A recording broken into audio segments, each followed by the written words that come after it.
সূরা ফাতিহা 7 বার পরে রসুনে ফু দিয়ে খেলে কি হয়, এই ব্যাপারে 95% মানুষ আমরা অনেকেই জানি না।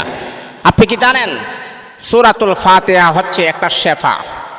আল্লাহ পাক রব্বুল আলামিন সূরাতুল ফাতিহাকে আমার আল্লাহ শেফা হিসেবে কবুল করেছেন। সূরাতুল ফাতিহার আরেকটা নাম হচ্ছে সূরাতুশ শেফা। অনেক সময় দেখবেন হুজুরদের কাছে বাচ্চা আসে, হুজুর আমার বাচ্চা তো ঘুমায় না, আমার বাচ্চা হুজুর সারা রাত কান্না করেছেন, হুজুর আমার বাচ্চা এই সমস্যা সেই সমস্যা। তখন আপনারা হুজুরের কাছে আসেন, তখন হুজুরে কি করে জানেন? হুজুরে যে কোনো সূরাই পড়ে কিন্তু প্রথমে সূরাতুল ফাতিহা পড়ে, সুবহানাল্লাহি ওয়া বিহামদিহি। কারণ আল্লাহ পাক রব্বুল আলামিন সূরাতুল ফাতিহাকে সূরাতুশ শেফা নামকরণ করা হয়েছে। এটা সূরাতুশ শেফা, মানুষের আরোগ্য লাভের জন্য সেই সূরার কোনো বিকল্প নাই। এই যে আমি আপনাকে বলছি সূরাতুল ফাতিহা একবার নয় 7 বার, 7 বার পরে আপনি যদি রসুনে ফু দিয়ে খান তাহলে আপনার কি হয় জানেন? আপনার স্বাস্থ্য কি পরিমাণ উপকার হয় এই বিষয়ে 95% মানুষ আমরা অবগত না, আমরা জানি না। চিকিৎসা বিজ্ঞান তারাও বলেছেন রসুনের ভিতর আল্লাহ পাক এতটাই পাওয়ারফুল শক্তি রেখেছেন। চিকিৎসা বিজ্ঞানীরা বলে অনেক সময় দেখা যায় অনেক পুরুষ তাদের যৌন চাহিদা খুবই কম, অথবা যৌন আকাঙ্ক্ষাও কম, বা তাদের যৌবনের যে একটা তাড়না সেটাও কম, তার সেক্সুয়াল যে একটা পাওয়ার সেটা একবারে ডিলেট হয়ে গেছে। এখন আমাদের ম্যাক্সিমাম পুরুষেরা এই হারবালের সমস্যা, আমরা হারবালের ওষুধের জন্য পাগল। আমরা আমাদের সঙ্গিনীকে, এটা কিন্তু আসলে কোনো ফাও বলতেছি না কথাগুলা, কারণ আপনারা এটাকে ফাও মনে করবেন না, কারণ ম্যাক্সিমাম পুরুষ বাংলাদেশের ভিতরে তারা যৌন চাহিদা একটু কম। তাদের যেই পরিমাণ পুরুষ হিসাবে যৌন চাহিদা থাকার কথা, যেই পরিমাণ পুরুষ হিসাবে পুরুষত্ব থাকার কথা, সেই পরিমাণ আমাদের ভিতরে নাই। আর আমাদের ভিতরে না থাকার কারণেই স্বামী থাকার পরেও অনেক স্ত্রী দেখা যায় অন্য পুরুষের সাথে অবৈধ মিলামিশা করে। সোশ্যাল মিডিয়াতে আমরা এমনটাও দেখেছি, ওই নারীটাকে জিজ্ঞাসা করা হলো যে তোমার ঘরে স্বামী আছে, এত সুন্দর স্বামী আছে, সুঠাম দেহের অধিকারী, তুমি আবার আরেকজন পুরুষের সাথে অবৈধ মিলামিশা কেন, কারণটা কি? তখন ওই নারীটা বলতেছে আমার স্বামী সুঠাম দেহের অধিকারী ঠিক আছে, কিন্তু সে আমার যৌবনের যে পরিমাণ চাহিদা আমার প্রয়োজন টাকা দরকার সেই পরিমাণ সে আমাকে দিতে পারে না, সেই জন্যে আমি আরেকজনের সাথে রাত আমি কাটাচ্ছি। তাহলে বাবা দেখেন, আপনার স্ত্রীকে আপনি পরিপূর্ণ তৃপ্তি দিতে পারেন না, তার যতটুকু হক প্রাপ্য ততটুকু হক আপনি আদায় করতে পারেন নাই, বিধায় আপনি ব্যর্থ। আর এই ব্যর্থটা কেন হয়েছে জানেন?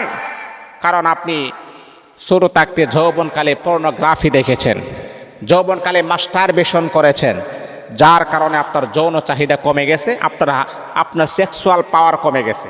এই জন্যে এইরকমটা যদি হয়, এইরকম কোনো যুবক যদি হয়, এইরকম কোনো পেশেন্ট যদি হয়, তাহলে আজকের আলোচনাটা খুবই ভেরি ভেরি ইম্পর্টেন্ট। সে আলোচনাটা আপনি ফলো করবেন, ইনশাল্লাহ আপনার যে যৌবনের যে একটা একটু কম সেটাও কিন্তু ইনশাল্লাহ ঠিক হয়ে যাবে, আপনার হাড়বালের সমস্যা দূর হয়ে যাবে, আপনার যৌন চাহিদা আরও বেড়ে যাবে ইনশাল্লাহ। তাহলে কি করবেন? আপনাকে আমলটা আমি শিখিয়ে দিই। যদি আপনার মনে করেন সেক্সুয়াল পাওয়ার যদি একটু কম থাকে, তাহলে এটাকে কিভাবে আপনি বাড়াবেন, আপনার স্বাস্থ্যকে কিভাবে আপনি সুস্থ রাখবেন।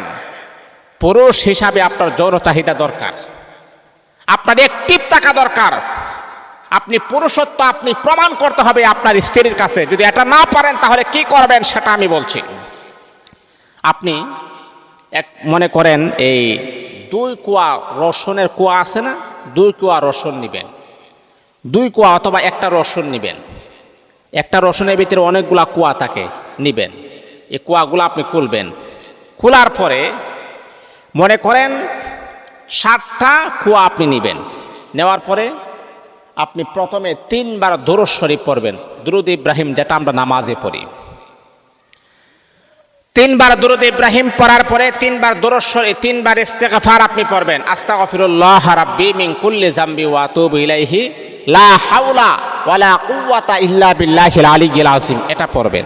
পড়ার পরে আপনি আউযু বিল্লাহি মিনাশ শাইতানির রাজিম বিসমিল্লাহির রহমানির রহিম আলহামদুলিল্লাহি রাব্বিল আলামিন আর রহমানির রহিম মালিকি ইয়াউমিদ্দিন إياك نعبد وإياك نستعين اهدنا الصراط المستقيم صراط الذين أنعمت عليهم غير المغضوب عليهم ولا الضالين آمين। একটা কুয়াতে ফু দিবেন, অথবা যে কুয়াগুলো আছে না প্রত্যেকটা কুয়াতে ফু দিবেন, আবার পড়বেন। এইভাবে সূরাতুল ফাতিহা আপনি 7 বার আপনি পড়বেন। সূরাতুল ফাতিহাটা আপনি 7 বার আপনি পড়বেন, 7টা ফু দিবেন। ফু দেওয়ার পরে আপনি এক কোয়া, সকালবেলা এক কোয়া খাবেন, খালি পেটে খাবেন, খালি পেটে, বড়া পেটে নয়, খালি পেটে এক কোয়া রসুন আপনি খাবেন। সকালে শেষ, আবার বিকালে আবার আপনি এক কোয়া রসুন আপনি খাবেন। এইভাবে আপনি 41 দিন আপনি খান, দেখবেন আপনার হারানো যৌবন আবার অতি দ্রুত ফিরে আসবে। আপনি আপনার স্ত্রীকে পরিপূর্ণ তৃপ্তি দিতে পারবেন। এটা আমার কথা নয়, চিকিৎসা বিজ্ঞানীরা বলেছেন রসুনের ভিতরে যৌবনের অনেক চাহিদা আছে। রসুন খেলে একজন পুরুষ হারানো যুবক তারা আবার ফিরে চলে আসবে। আবার আপনি সূরাতুল ফাতিহা পড়তেছেন, সমস্ত রোগের সেবা হলো সূরাতুল ফাতিহা। وَنُنَزِّلُ مِنَ الْقُرْآنِ مَا هُوَ شِفَاءٌ وَرَحْمَةٌ لِّلْمُؤْمِنِينَ আল্লাহ তো নিজেই বলেছেন এই গোটা কোরআনটাকে আমি আল্লাহ শেফা হিসাবে আমি আমার বান্দার জন্য বানিয়েছি। এটার থেকে তোমরা মেডিসিন নাও, এটার থেকে তোমরা ওষুধ নাও, এটার থেকে তোমরা প্রেসক্রিপশন নাও এবং তোমাদের বাস্তব জীবনে সাজাও, ইনশাআল্লাহ তোমরা উপকার পাবা না। এই জন্যে 7 বার পরে রসুনের ফু দিয়ে সেই রসুনের কুয়াগুলো আপনি সকাল বিকাল ডেলি খাবেন। একটা দুইটা করে খাবেন, সকালে একটা, যদি পারেন 2টা খাবেন, বিকালে 2টা খাবেন। ইনশাআল্লাহ আপনার হারানো যৌবন আবার অতি দ্রুত ফিরে আসবে। আপনি আপনার স্ত্রীকে পরিপূর্ণ তৃপ্তি দেওয়ার মতো ক্ষমতা আমার আল্লাহ আপনাকে দান করে দিবেন।